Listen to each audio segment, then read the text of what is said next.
안녕하십니까. 매의 눈으로 세상의 흐름 읽어드리는 와이타임스 정세 분석의 추보길입니다.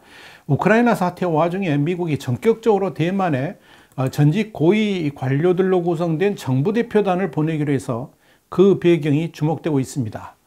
로이터 통신이 미국 시간으로 28일 이 바이든 행정부 고위 당국자를 인용해서 단독 보도한 내용을 보면 이 마이크 뮬런 전 합참의장, 메건 오설리번 전 국가안보 부보좌관, 미셸 플로노이 전 국방부 차관, 에반 메데리로스 조지타운대 교수, 마이클 그린 등으로 구성된 대표단이 대만을 방문하기 위해서 이날 미국에서 출발했다 하는 내용입니다. 이번에 대만을 방문한 플로노이 전 차관은 초대 국방부 장관으로도 거론됐을 정도로 이 바이든 대통령의 대표적 측근으로 알려져 있습니다. 또한 메데로이스 교수는 이 백악관 NSC 그러니까 국가안보회의에서 아시아 지역을 담당했던 사람이고요. 마이클 그린은 미국의 대표적인 싱크탱크인 CSIS의 아시아 담당 선임 부소장이기도 하죠. 그래서 그야말로 미국의 중국 전문가 그리고 실력자들이 이번에 총출동한다 이렇게 보시면 될 겁니다. 로이터 통신에 이어서 이들은 3월 1일 대만에 도착해서 2일 저녁까지 머물면서 이 대만의 차잉원 총통과 추고정 국방장관을 비롯해 가지고 이 고위 관계자들 잇따라 만날 예정이라 그랬습니다. 그러면서 이 사실상의 미 정부 대표단의 대만 방문은 러시아의 우크라이나 침공으로 서방과 러시아 간의 긴장이 임계점을 치닫는 와중에 나온 것이어서 그 배경이 주목된다라고 밝혔습니다. 이와 관련해서 미 행정부 고위 당국자는 이들 대표단의 방문은 대만에 대한 미국의 초당적 공약에 대한 중요한 신호이고 대만에 대한 바이든 정부의 폭넓은 약속이 여전히 굳건하다는 것을 보여준다라고 로이터 통신에 말했습니다. 이 당국자는 또 미국은 평화적 수단이 아닌 다른 방법으로 대만의 미래를 결정하려는 모든 노력을 서태평양 평화 안보에 대한 위협으로 간주할 것이라 그러면서 미국은 대만 국민의 안보 또는 사회적, 경제적 시스템을 위태롭게 하는 무력이라든지 기타 형태의 강압에 저항할 수 있는 능력을 유지하게 될 것이다. 이렇게 말을 했습니다. 자, 바이든 대통령이 지시에 따른 이번 대표단의 대만 방문은 작년 4월 이후에 약 11개월 만입니다. 당시 크리스 도드 전 상원의원, 국무부 부장관을 지냈던 리처드 아미티지, 또 제임스 스타인버그 같은 3명이 비공식 대표단을 구성해서 대만을 방문했던 적이 있었죠. 정부 대표단 외에도 마이크 폼페이오 전 국무장관도 별개로 오는 2일에서 5일까지 대만을 방문합니다. 오우장한 대만 외교부 대변인은 폼페이오 전 장관에 대해서 오랫동안 대만의 굳건한 친구로 대만, 미국 관계에 탁월한 공헌을 했고 퇴임 후에도 대만을 위한 목소리를 내왔다 그러면서 환영 메시지를 냈습니다. 여러분, 사실 그동안 이 러시아가 우크라이나에 대한 공격을 감행하게 되면 이 사태 추이를 봐가면서 중국도 대만을 공격할 가능성이 자주 회자되어 왔었죠. 특히 러시아가 우크라이나를 공격했음에도 미국의 대응이 신통치 않으면 중국도 대만을 공격할 가능성도 있다. 이런 분석도 나온 바 있습니다. 실제로 이 우크라이나에 대해서 러시아가 공격을 결정했음에도 미국이 군대를 파견하지 않고 경제적 지원만 행하니까 이 중국 내부에서는 중국이 대만을 점령해도 미군이 투입되지 않을 수도 있다. 이런 조심스러운 전망까지 나왔었습니다. 환구시보는 이걸 대놓고 또 홍보까지 했었죠. 이와 관련해서 워싱턴 포스트는 최근 푸틴 러시아 대통령과 시진핑 중국 주석 두 사람 모두 역사적, 지리적 밀접한 관계를 내세워서 우크라이나와 대만의 자결권 그리고 민주주의를 깨트릴 수 있다라고 믿고 있다 그러면서 이 때문에 미국에서는 러시아의 우크라이나 침공이 중국의 대만 공격을 촉발하지 않을까를 두고 논란이 벌어지고 있다. 이렇게 말을 했습니다. 자, 우크라이나 사태에 대한 미국의 대응이 충분하지 않게 되면 시진핑 주석도 대만 도발을 감행할 수 있다는 전망을 한 겁니다. 칭화대 산하의 카네기 칭화센터의 자오퉁 선임연구원도 중국은 상대적으로 약한 위치에서 이 미국의 양보를 끌어내는 러시아의 전략을 이전부터 참고해 왔다라고 했습니다. 당연히 이 우크라이나 위기를 중국이 적절하게 활용할 수 있다고 본 겁니다. 상황이 이렇게 흘러가니까 대만 내부에서도 중국의 군사행동들이 만약 행해진다 그러면 이에 대한 미국의 대응 방안을 분명히 밝힐 필요가 있다. 이런 주장들이 많이 나왔습니다. 이런 차원에서 혹시나 모를 유사시에 대비해서 대만의 차잉원 총통도 대만군의 전투준비태세를 강화할 것을 지시했던 겁니다. 차잉원 대만 총통은 이미 지난 1월에 이 우크라이나 사태가 장기적으로 양안 관계에 미칠 영향을 분석하기 위한 태스크포스를 구성하라고 지시한 바도 있었죠.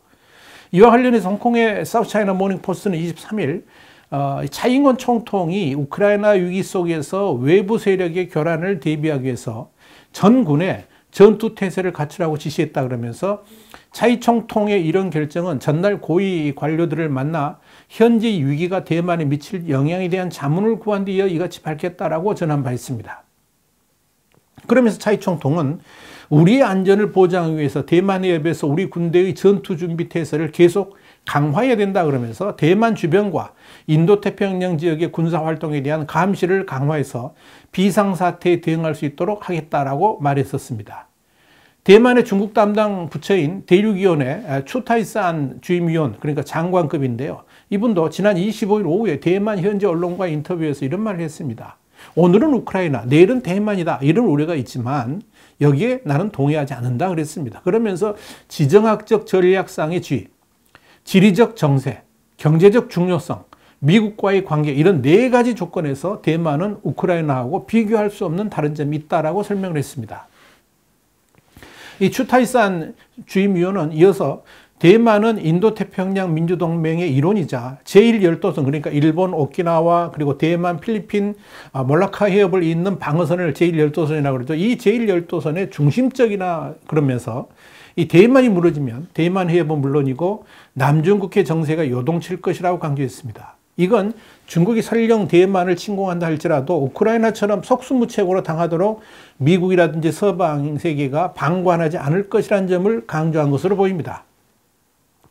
대만 내부에서 이런 논란이 일어나는 것은 이 우크라이나 사태 이후에 대만 내에서의 불안감이 그만큼 점증하고 있다 이런 것이고요. 여기에 대해서 미국도 분명한 태도 표명이 필요하다라고 판단한 것으로 보입니다. 자, 여러분, 이렇게 우크라이나 사태가 심각한 국면을 맞고 있는 가운데 미국이 공식적인 대표단을 대만에 보냈다. 이건 상당히 큰 의미를 던져줍니다. 물론 정부의 공식 당국자는 이번 방문이 우크라이나 사태에 영향을 받았는지에 대해서는 언급하지 않고 있습니다만은 러시아의 우크라이나 침공이 현실화한 상황에서 닮은 꼴인 대만에 대한 중국의 침공 우려를 사전에 불식시키면서 중국이 러시아처럼 대만을 무력으로 침공할 경우에 가만히 있지 않겠다. 이런 내용의 시진핑의 사전 경고장을 날린 것이다. 이렇게 해석이 되는 겁니다. 일단 미국의 대만 수호지는 확고합니다. 바이든 미국 대통령은 지난해 10월 CNN 타운홀 미팅에서 중국이 대만을 공격할 때 미국이 방어할 것이냐 이런 질문에 대해서 그렇다. 우리는 그렇게 할 책무가 있다. 단호하게 말한 바가 있죠. 또한 커트 캠블 미국 백악관 국가안보의 NSC 인도태평양 조정관도 지난 28일 미국 시간입니다. 미국이 인도태평양과 유럽이라는 두 곳의 전장에 동시에 초점을 맞출 수 있다 그러면서 대만에 대한 보호 의지를 분명히 밝혔습니다. 특히 미국의 2개의 전장 동시 수행로는 2차 대전과 냉전 기간을 포함해서 동시에 2곳의 전장에 깊이 관여한 경험이 있기 때문에 문제가 되지 않을 겁니다. 특히 지금 상황은 미군이 직접 러시아군하고 전쟁을 벌이는 개념이 아니라서 만약 중국이 도발한다 그러면 훨씬 더 쉽게 중국군에 대응할 수가 있을 겁니다. 더불어서 미국은 이미 외교적 초점을 중국 견제를 최우선 순위로 두고 있죠. 그러니까 인도태평양 전략에 두고 있기 때문에 별다른 문제 없이 중국의 도발에 대응할 수가 있을 겁니다. 이미 그런 가정을 고려해가지고 남중국해에는 에이브럼 링컨 항공모함 전단이 대기 중이고요. 일본의 요코스카 항에는 로널드 레이건 항공모함 전단이, 그리고 사세보 항에는 아메리카 강습 상륙함이 자리를 잡고 있는 겁니다. 자, 그렇다면 중국은 이 우크라이나 사태를 보면서 대만을 과연 넘볼 생각을 할 수 있을까요? 이와 관련해가지고 캠벨 조정관은 중국이 우크라이나를 침공한 러시아와 관계를 지속하려고 노력하고 있다 그러면서 이것이 중국을 곤란한 위치에 서게 했다라고 평가를 했습니다. 그러면서 캠벨 조정관은 중국 지도자들은 미국 동맹들의 연대와 러시아 침공의 잔혹성에 대해 동시에 우려한다 그러면서 미국은 중국과 소통 라인을 계속 열어둘 것이라고 밝혔습니다. 캠벨 조정관은 또 중국이 어떤 결론을 내릴지 말하기에는 너무 이르지만 미국은 러시아의 침공과 연계된 위험성에 대해 중국에 미리 설명했다라고 말했습니다. 캠벨 조정관은 이어서 우리 관점에서 볼 때 이 러시아 중국 간의 매우 공개적이고도 심도 깊은 제휴가 지금 당장은 꽤 불편하다는 점은 분명해 보인다, 이렇게 평가를 했습니다. 미라랩 후퍼 NSC 인도태평양 전략국장도 러시아의 침공이 미국을 하여금 인도태평양에서 가진 목표에서 이탈하도록 하지는 않을 것이라고 확신한다 그랬습니다. 그러면서 우리가 우크라이나에 보내는 자원은 실제로는 인도태평양 전략에서 하려는 것과 별개라 그러면서 자원의 부족을 느끼지 않는다는 게 아니라 동시에 두 개의 계획을 세울 수 있다는 의미다, 이렇게 강조를 했습니다. 한마디로 미국은 우크라이나 사태를 이용해서 중국이 도발을 한다 할지라도 얼마든지 여기에 대응할 수 있다고 자신감을 내비치고 있는 겁니다. 그렇기 때문에 중국이 비록 하나의 중국 정책을 주장하면서 줄기차게 독립을 외치는 대만에 대해서 필요할 경우에 무력으로 통일을 이룰 수 있다는 점을 분명히 하고 있습니다만은 중국이 쉽게 대만을 공격하지는 못할 것이라고 판단하고 있는 겁니다. 자, 그럼에도 불구하고 이 대만을 향해서 중국이 공격을 감행한다 그러면 이건 시진핑 주석의 미래를 장담할 수 없는 상황으로 내몰릴 수도 있다는 것을 미국이 지금 경고하고 있다, 이렇게 보시면 되겠습니다. 사실 그동안 미국은 공식적으로 중국이 대만을 공격할 경우에 군사적 개입을 할지에 대해서는 명시적으로 밝히지 않는 전략적 모호성을 유지해 왔었죠. 그렇지만 이런 기조가 깨진 지는 이미 오래됐습니다. 공공연하게 대통령부터 대만 수호 의지를 밝히고 있지 않습니까? 이런 이유 때문에 중국이 대만을 향해서 무력을 사용할 가능성은 극히 낮다고 보는 겁니다. 우선적으로 중국과 대만에 대한 미국의 전략적 비중이 러시아와 우크라이나와는 다릅니다. 러시아와 중국만 비교해도 미국의 전략적 비중이 확연하게 차이가 나죠. 러시아는 추락하는 제국에 불과합니다만 중국은 그렇지 않기 때문에 그런 거죠. 또 대만은 미중 전략 경쟁이 심화되는 가운데 대중 압박 전초기지이고 또 세계적인 반도체 산업의 중심지이기 때문에 몸값 자체가 차원이 다릅니다. 당연히 미국이 대만을 수호해야만 하는 입장이다 하는 이야기입니다. 또 하나, 중국의 군사력이 아시아 태평양에 포진한 미군의 개입을 차단한 만큼 강력하지 않다는 점도 중요한 포인트입니다. 그렇기 때문에 중국이 대만 침공이라는 무리수를 강행하기에는 어려울 것이다, 이렇게 지적하고 있는 겁니다. 이와 함께 가장 중요한 포인트는 중국이 대만을 공격하기 위한 준비 자체를 현재 하고 있지 않다는 점입니다. 전문가들은 중국이 대만과 전쟁을 하려고 그러면 전용 열차만 3,000편이 넘는 엄청난 인원과 물자를 대만과 마주보는 해안으로 보내야 됩니다. 그런데 그런 징후는 지금 전혀 발견되지 않고 있습니다. 자, 결론적으로 러시아의 우크라이나 침공에도 불구하고 중국은 쉽게 대만에 대한 공격 의지를 드러내지는 못할 것으로 판단됩니다.